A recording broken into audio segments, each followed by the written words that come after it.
அலி இப்னு அபி தாலிப் ரலியல்லாஹு அன்ஹு அவர்களிடத்தில் ஒரு மனிதர் வந்து கேட்டார், யா அலி, என்னால் இரவு வணக்கத்தில் ஈடுபட முடியவில்லை, என்ன காரணம்? அலி அவர்கள் சொன்னார்கள், அந்த ரஜுலுன் கது கையதத்க துனூபுக், நீ பாவங்களால் பிணைக்கப்பட்ட மனிதனாய் இருக்கிறாய் என்றார்கள். உன்னை கியாமுல் லைலுடைய தொழுகையிலிருந்து தடுப்பது உன் பாவம், உன் உறக்கம் அல்ல. உன்னை உறங்க வைப்பது அந்த பாவம். அஷ்ஹது அல்லா இலாஹ இல்லல்லாஹ் அஷ்ஹது அன்ன முஹம்மது ரசூலுல்லாஹ் என்று ஃபஜ்ருடைய அதானை உன் காதில் விழாமல் ஆக்குவது உன் உறக்கம் அல்ல, உன் உள்ளத்தில் இருக்கக்கூடிய பாவம். அல்லாஹ்வுடைய திக்ரில் நிம்மதியை அடைய விடாமல் தடுப்பது உன்னுடைய காது அல்ல, உன் உள்ளத்தில் இருக்கக்கூடிய பாவம்.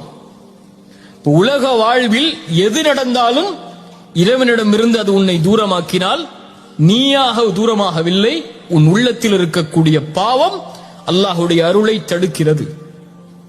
பாவத்திலிருந்து விடுபடாத வரை சோதனையிலிருந்து விடுபட முடியாது.